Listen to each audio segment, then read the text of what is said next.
Hey guys, Zane here from the Infinite Jukebox, and today I want to talk about the new album from the 1975, Being Funny in a Foreign Language.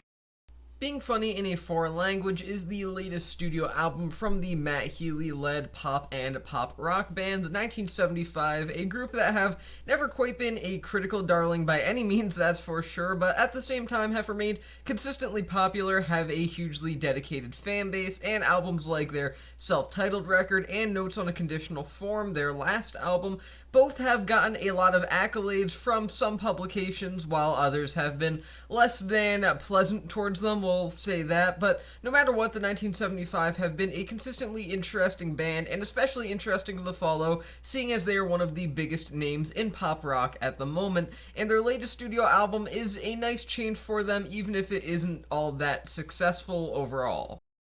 To clarify, Being Funny in a Foreign Language sees the 1975 go more of a smooth pop direction that you would expect from a lot of classic 80s acts, the kind that either get a lot of radio play or get a lot of critical praise but no radio play, somewhere in that in-between, that sort of sophisti-pop sound, and that's one that is a solid direction to go in for the 1975. They hit the target pretty well on the things that they need to achieve to get the sound down to a science, and it's a good thing overall. There are a couple misses here or there, which is something I'll get into in a minute, but nonetheless, smooth pop works out well for the 1975 overall.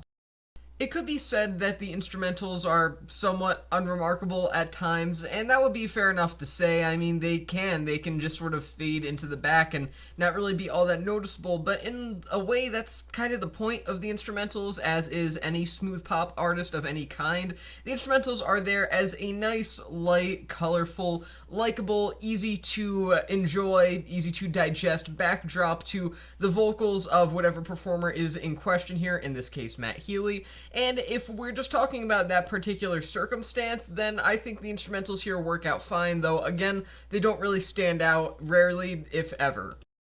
Matt Healy's work as the 1975's frontman here is quite solid and respectable, as well as he does a nice job really just balancing the more tender numbers with the moments where he has to be a bit more upbeat and directly engage with the audience. He's not exactly charismatic, because that would imply there's sort of a magnetism coming from him pulling in the listener, and there just really isn't, but he has enough charm and he has enough likable qualities about him to really still manage to make you want to pay attention to what he's doing, what he's saying, and overall, he works as a performer for the 1975. He works as a sophisti-pop, smooth pop, whatever you want to call it, kind of performer, and overall, there's nothing particularly bad to say about him, and he does have moments where he really does shine here.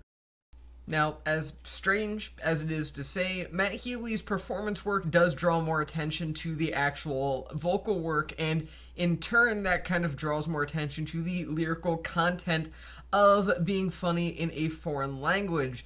And that's where a problem comes in, because the songwriting here, not necessarily the best.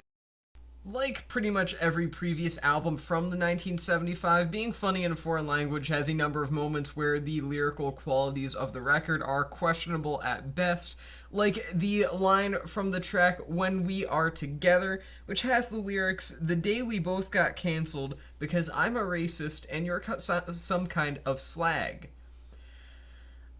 I mean, okay, I guess. It's just one of those lines that makes you go, huh? It doesn't really need to be there. It just kind of feels clunky. It feels kind of stupid. It feels kind of pointless, almost comedic when it doesn't need to be comedic. I mean, the wording of the line, "because I'm a racist and you're some kind of slag," it just doesn't really work, not in the context of sophisti-pop, not in the context of the 1975, and I appreciate the attempts at storytelling and heartfelt storytelling at that's being attempted here, but it just doesn't really work out, and it comes across as an overall failure in the lyrical department a number of times. These cringeworthy lines do drag the album down in the places where they do show up, but they aren't necessarily back to back to back to back either. They're more once every couple of songs, so take that for what you will. I personally think they do drag the album down a bit because they really do take you out of the overall listening experience, the overall world of audio that the 1975 is producing on Being Funny in a Foreign Language. But if you aren't the type to be really affected by bad lyrics, especially not on a record like this, then it's pretty easy to get by them overall. So, overall, Being Funny in a Foreign Language is a decent album and a solid trek into the world of smooth, sophisticated pop music for the 1975, even if they don't really stand out from the crowd all that much, and their lyrical content still remains a bit weak to this day. I'm going to give this album 3 stars out of 5.